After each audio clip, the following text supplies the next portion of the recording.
जी, समय सार गाथा नंबर 6। नहीं याद है?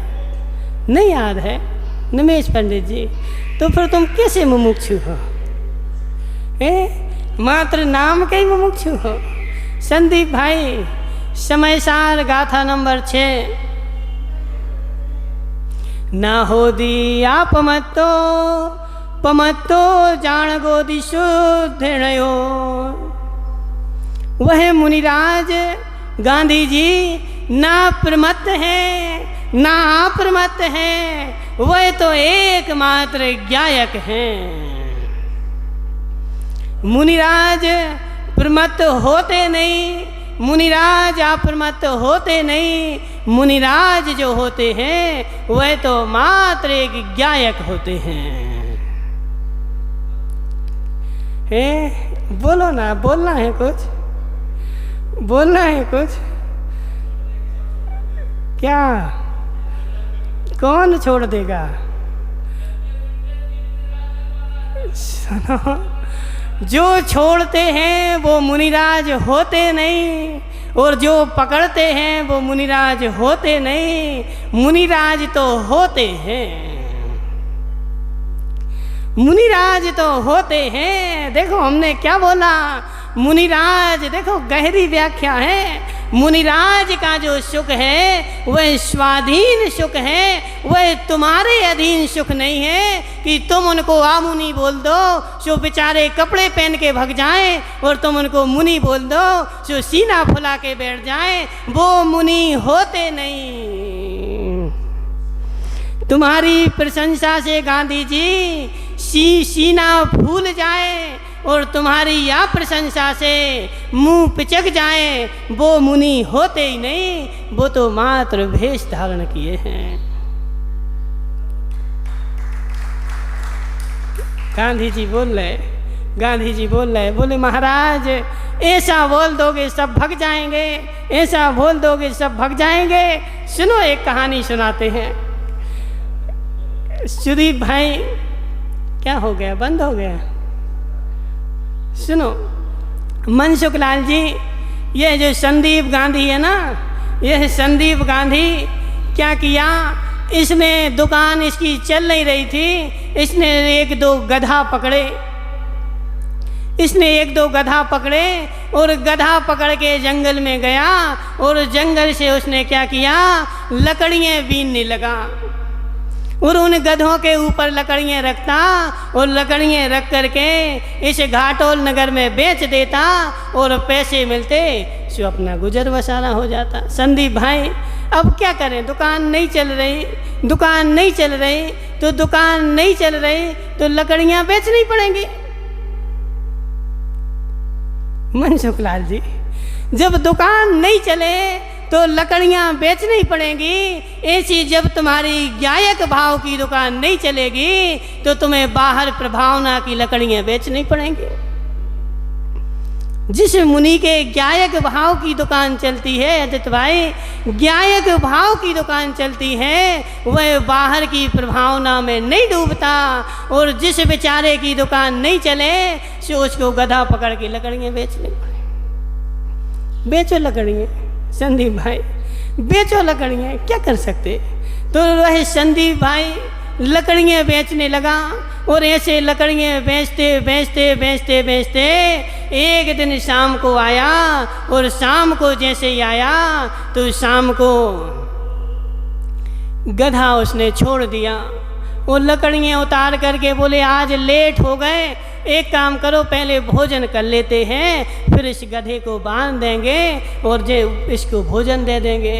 वह बेचारा गधा तो गधा, अजित भाई, गधा तो गधा, गधा क्या जाने कि अब हमें यहाँ रुकना है। वह बेचारा भूख लगी थी, सो वह सूद बांधता ना। गधे की देखो एक खास बात रहती है,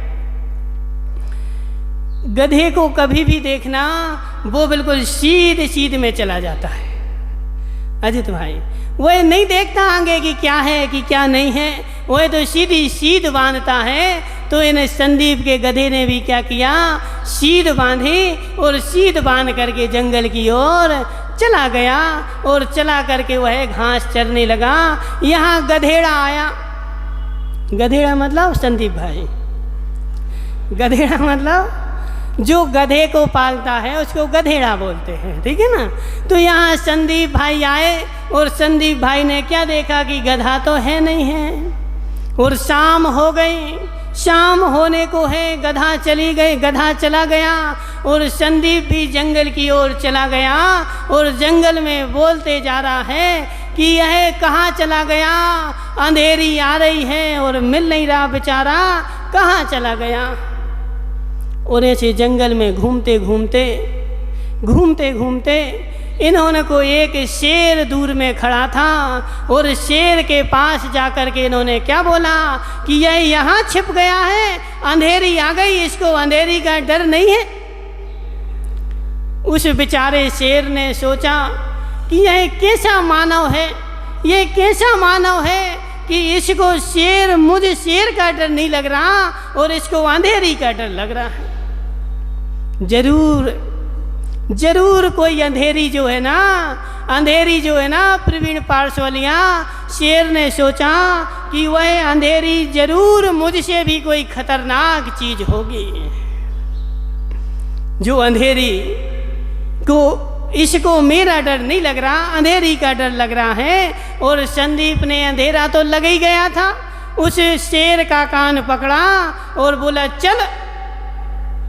उस शेर ने भी सोचा कि अंधेरी ने मुझे क्या हुआ संदीप भाई, अंधेरी ने मुझे पकड़ लिया है। और संदीप उसका कान पकड़ा और ला करके घर में बांध दिया। किसको? शेर को। अब वह बेचारा शेर भी सोच रहा है कि मैं अंधेरी से पकड़ा गया और वह शेर इनके यहाँ बंधा है, और वह संदीप भाई कल तक गधे के ऊपर लकड़ियाँ बांधते थे, आज शेर के ऊपर लकड़ियाँ बांध रहे हैं। और शेर के ऊपर लकड़ियाँ बांध करके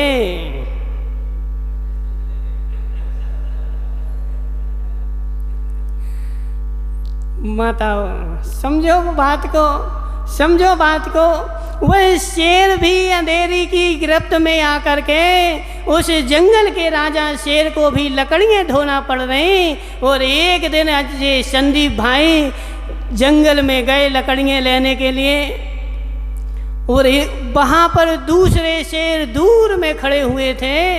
और जैसे ही उन शेरों ने दहाड़ा, वह शेर सोचता है यार ऐसे तो हम भी दहाड़ सकते हैं, अजित भाई ऐसे तो हम भी दहाड़ सकते हैं, ऐसी जैसी उस जो दहाड़ निकाल रहा है ऐसी तो हम भी निकाल सकते हैं। और जैसे ही उस शेर ने दहाड़ निकाली, जितने साथ में गधे थे वो गधे भी भाग गए और संदीप गधेड़ा भी भाग गया। बोले यह तो शेर आ गया। माताओं सुनो, गांधी जी शेर की दहाड़ सुन करके गधे तो भाग सकते हैं, गधेड़ा भाग सकता है, लेकिन शेर नहीं भाग सकता।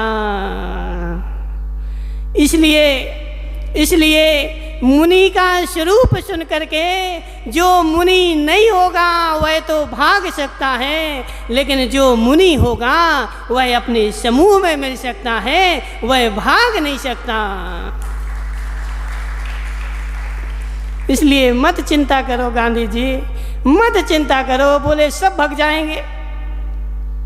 हुकावत जी गांधी जी को चिंता होने लगी। बोले महाराज तुम ऐसा बोलोगे तो सब भाग जाएंगे, जो गधे होंगे सब भाग जाएंगे, जो शेर होंगे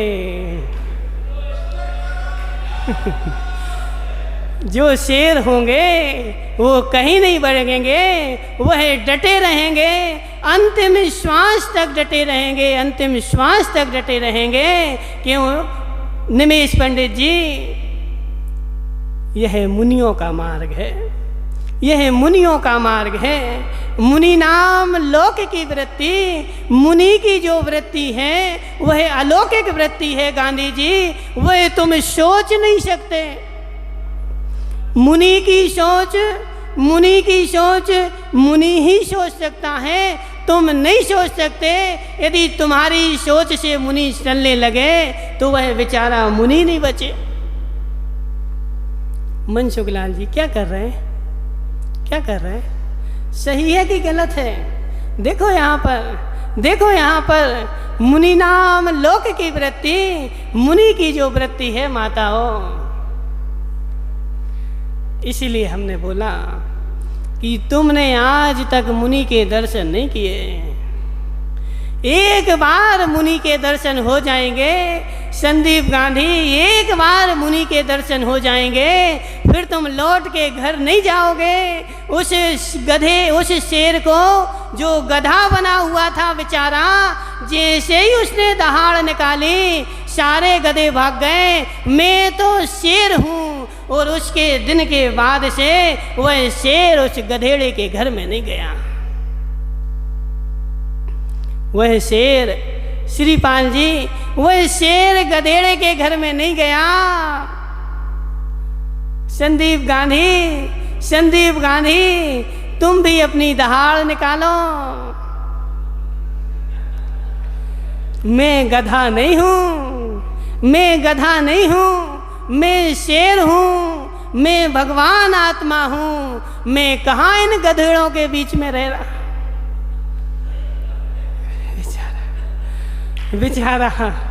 बेचारा गधे के बीच में रह के शिरीष भाई, गधे के बीच में रह के वह शेर भी गधा बन गया था।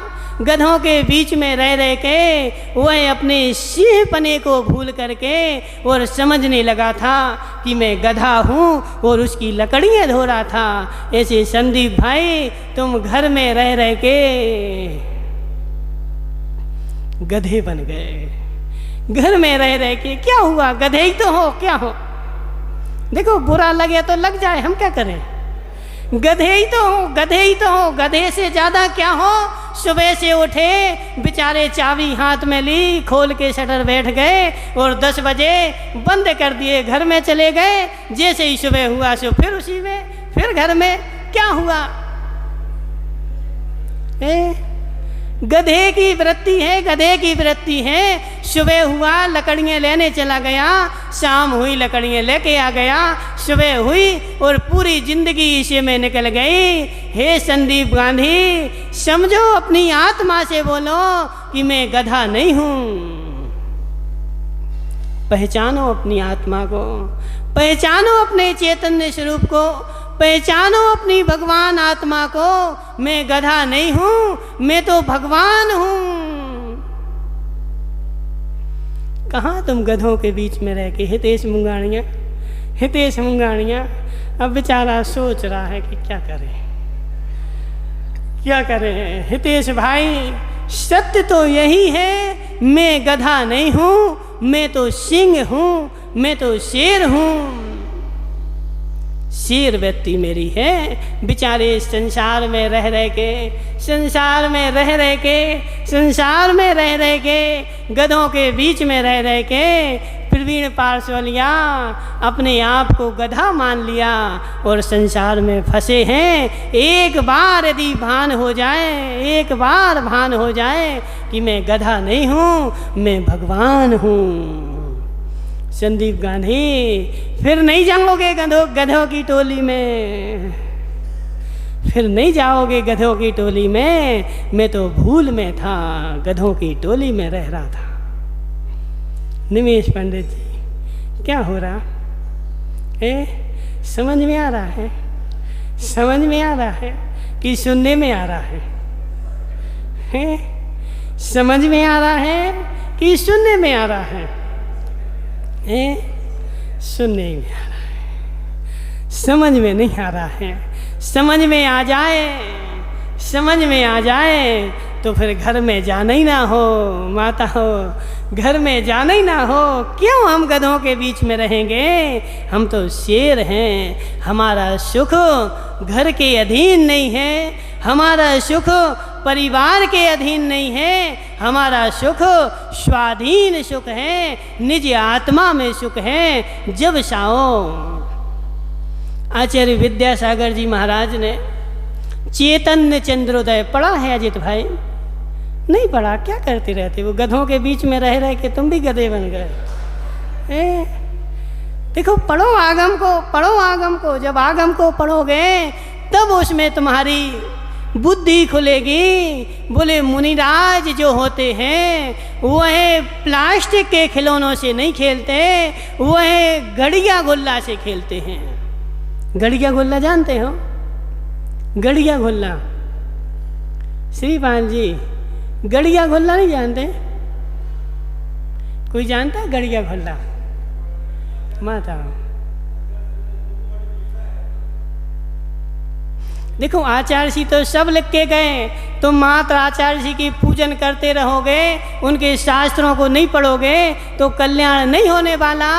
आचार्य जी ने जो लिखा है उसको भी पढ़ना पड़ेगा, और उसको मात्र पढ़ना नहीं पड़ेगा, उसको आत्मसात भी करना पड़ेगा।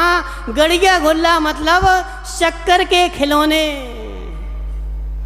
शक्कर के खिलौने। संक्रांति आती ना माताओं, संक्रांति पर बुंदेलखंड में शक्कर के खिलौने बनते हैं। वह शक्कर के खिलौने बच्चों को खेलने के लिए दिए जाते हैं। जब तक खेलना हो, जब तक खेलना हो उन खिलौनों से खेलो, और भूख लगे सो गप कर जाओ।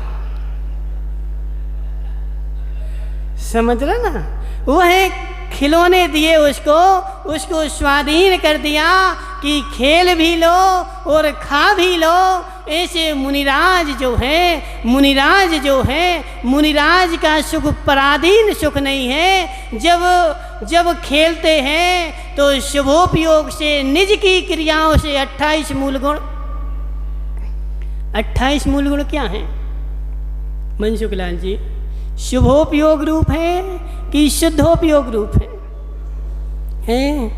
शुभोपयोग रूप है। तो हमारा खिलौना 28 मूल गुण जो है वह खिलौना है। जब हम खेलते हैं तो 28 मूल गुण से खेलते हैं, और जब भूख लगती है तो उन्हीं 28 मूल गुण में से किसी भी मूल गुण में लीन हो जाओ, शुद्धोपयोग हो जाता है। गप कर जाओ, भूख मिट जाती है। पराधीनता नहीं, पराधीनता नहीं है कि पर से कुछ मांगना पड़े, ऐसा सुख नहीं है। मुनिराज का जो सुख है, माताओं क्या हुआ? मुनिराज का जो सुख है वह स्वाधीन सुख है। स्वाधीन सुख में मुनिराज केली करते हैं, खेलते हैं। ऐसा सुख, ऐसा सुख निमेश पंडित जी तुम्हें भी प्राप्त हो सकता है। ऐसा सुख तुम्हें भी प्राप्त हो सकता है, लेकिन कब? कब? गधों की संगति छोड़नी पड़ेगी। गधों की संगति छोड़नी पड़ेगी। गधों के बीच में रहते रहते, गधों के बीच में रहते रहते तुम शेर नहीं बन सकते। शेर बनना है तो नृसिंहा। मुनिराज को, अजित भाई, मुनिराज को आचार्य भगवान समंत्रभद्र स्वामी ने क्या बोला है? नृसिंहा। मुनिराज जो है, नरों में कोई सिंह है तो वह मुनिराज है।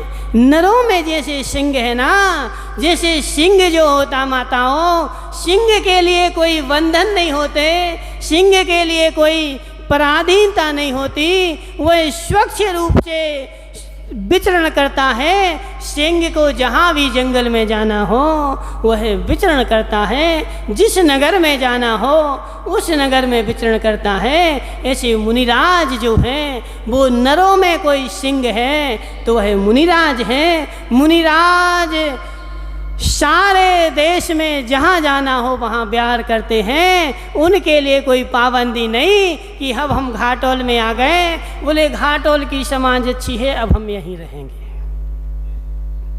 नहीं रह सकते, नहीं रह सकते। संदीप भाई, घाटोल की समाज तुम्हें अच्छी लगे तब भी तुम नहीं रह सकते, और बुरी लगे तब भी नहीं रह सकते। तुम्हें विहार करना ही पड़ेगा। एक नगर छोड़ करके दूसरे नगर में जाना ही पड़ेगा, क्योंकि तुम्हारी यह वृत्ति है, स्वाधीन वृत्ति है। स्वाधीन वृत्ति तो है, लेकिन स्वच्छंद वृत्ति नहीं है। हितेश मुंगारी, देखिए कोठारी किया अर्थुना में जो था ना, वो हितेश कोठारी था, इसलिए बार बार कोठारी आ जाता है। सुनो मुंगाड़ियाँ, हितेश मुंगाड़ियाँ, मुनिराज की जो वृत्ति है वह स्वच्छंद वृत्ति नहीं है, स्वाधीन वृत्ति तो है। मुनिराज तुम चलो, पर के अधीन होकर नहीं चलो, लेकिन अधीन होकर चलो, मूलाचार के अधीन होकर चलो। आगम चक्षु साहो इंद्रिय चक्षु सब भूदाणी, देवाही हो ही चक्षु। क्या बोला, क्या बोला? मुनिराज स्वाधीन तो हैं, लेकिन प्रवीण पार्श्वलिया स्वच्छंद नहीं है। स्वाधीन तो हैं, किसी के अधीन नहीं है, लेकिन फिर भी स्वच्छंद नहीं है। माताओं, कैसे कैसे? यदि स्वच्छंद हो जाएंगे तो फिर अलोक की वृत्ति नहीं रहेगी। स्वच्छंद हो जाएंगे, अलोक की वृत्ति नहीं रहेगी। मुनिराज के लिए मूलाचार में क्या बोला? बोले मुनिराज आहार कर रहे हैं, आहार कर रहे हैं। श्रावक आहार करे बेचारा, पाप का बंद करता है। श्रावक भानु प्रताप जी, तुम आहार करो, तुम आहार करो, चलो तुम्हें छोड़ो, प्रवीण पार्श्वलिया को पकड़ते हैं। प्रवीण पार्श्वलिया, तुम आहार करो, तुम्हें तीव्र घोर पाप का बंध होगा। और मुनिराज आहार करें माताओं, पुण्य का बंध कर रहे हैं। मुनिराज आहार करके पुण्य का बंद कर रहे, और श्रावक पाप का बंद कर रहा। बोले क्यों? संदीप गांधी, मुनिराज आहार कर ही नहीं रहे, मुनिराज तो स्वाध्याय कर रहे हैं। मुनिराज आहार नहीं कर रहे माताओं, मुनिराज स्वाध्याय कर रहे। ग्रंथ में क्या लिखा हुआ है कि मुनिराज का एक भुक्ति भोजन, स्थिति भोजन, तो यह ग्रंथ में तो लिखा हुआ है, वह वैसा आचरण कर रहे हैं। श्रीपाल जी, सुनो बात, सुनो बात। तुमने ग्रंथ में मात्र पढ़ा है और उन्होंने आचरण में लिया है, तो ग्रंथ में पढ़ने से स्वाध्याय हुआ, तो क्या आचरण करने से स्वाध्याय नहीं होगा? एक बार भोजन करना है, खड़े होकर के भोजन करना है। जैसे आगम में लिखा वैसे ही क्रिया की, उनका स्वाध्याय है। अब निमेश पंडित जी से बोला, पंडित जी, श्रावक के लिए आलू खाने का निषेध है। बोले लिखा रहने दो, वो तो लिखा ही रहता, हम तो खाएंगे, सब करेंगे। घोर पाप का बंध है, घोर पाप का बंध है। देखो हुकाबत जी, हमें तुमसे द्वेष नहीं है कि तुम्हारे भोजन को हमने पाप का बंध बोल दिया और अपने भोजन को पुण्य का बंध बोल दिया। हमें तुमसे बहुत द्वेष नहीं है। यदि तुम भी आगम के अनुसार भोजन करोगे तो तुम्हारी भी पुण्य प्रकृति बनेगी। अब तुम आगम को छोड़ करके भोजन कर रहे ना। अजित भाई, बुरा तो नहीं लग रहा? बुरा तो नहीं लग रहा? जो है सो है। मुनिराज स्वाद लेने के लिए भोजन नहीं करते। मुनिराज उस इंद्रिय के लिंपट होकर के भोजन नहीं करते। आगम में जैसा लिखा हुआ है, 40 दोष बिना शुक्ल श्रावक घरे तन। बोलो ना, नहीं याद है? नहीं याद माताओ, 6 डाला भी नहीं आता। 46 दोष बिना शुक्ल श्रावक घरे तन असन खो ले तप बढ़ावन हेतु नहीं तजी रसन खो। श्रावक के घर में जा कर के 46 दोष को टाल करके, रसों को टाल करके भोजन करते हैं। ले तप बढ़ावन हेतु नहीं तन पोषते तजी रसन खो। तप के बढ़ाने के लिए भोजन लेते हैं, शरीर को पुष्ट करने के लिए भोजन नहीं लेते। शरीर को पुष्ट करने के लिए भोजन लोगे, मुनि नहीं बचोगे। गांधी जी सुन लो, सुन लो, तन को पोषने के लिए भोजन नहीं लेते, तप को करने के लिए भोजन लेते हैं। आज हमें पता है कि आज हम भोजन नहीं करके भी तप कर सकते हैं। आज भोजन की हमें आवश्यकता नहीं है, आज हमें भोजन नहीं करना। जिस दिन, निमेश पंडित जी, जिस दिन ऐसा लगे कि आज भोजन नहीं करेंगे तो हमारा तप नहीं होगा, तो चाहे अष्टमी हो चाहे चतुर्दशी हो, भोजन करेंगे। अजित भाई देखो, लोगों ने ऐसी धारणा बना ली, बोले अष्टमी होगी चतुर्दशी होगी, बोले महाराज को उपास करना ही पड़ेगा, नहीं करोगे तो हम जबरदस्ती करा देंगे। समझ रहे ना, हम जबरदस्ती करा देंगे। किसी भी आगम में ऐसा नहीं लिखा कि मुनिराज अष्टमी चतुर्दशी को उपास करें। जिस दिन तुम्हारी शक्ति हो, जिस दिन तुम्हारे पास शरीर में इतनी सामर्थ्य हो कि आज हम बिना भोजन के भी तप कर सकते हैं, उसी दिन तुम्हारा उपास है। और जिस दिन तुम्हारे शरीर में शक्ति ना हो, उस दिन तुम आहार करके आओ और फिर तप करो। अजित भाई देखो, लोक में बहुत सारी मूर्ताएं ऐसी चलती हैं जो आगम में कहीं भी लिखी हुई नहीं है। बच्चों, चरिया बैठ जाने से, ठीक है ना। तो इसलिए अपनी आप परिणति को आगम के अनुसार बनाओ, आगम के अनुसार बनाओ। मुनिराज तो आहार करते हुए भी निराहारी हैं। अब उपास करने के बाद अब शक्ति नहीं है और तप ना हो, स्वाध्याय ना हो और दिन भर तड़पते रहो, तो किस काम का उपास तुम्हारा? बदामी लाल जी, दिन भर तड़पना हो, किस काम का उपास तुम्हारा? आचार्य विद्यासागर जी महाराज, बहुत पुरानी बात है, बोले मुनिराज उपास लेने गए, बोले महाराज जी आज का उपास दे दो। बोले कल का उपास करने की शक्ति है क्या?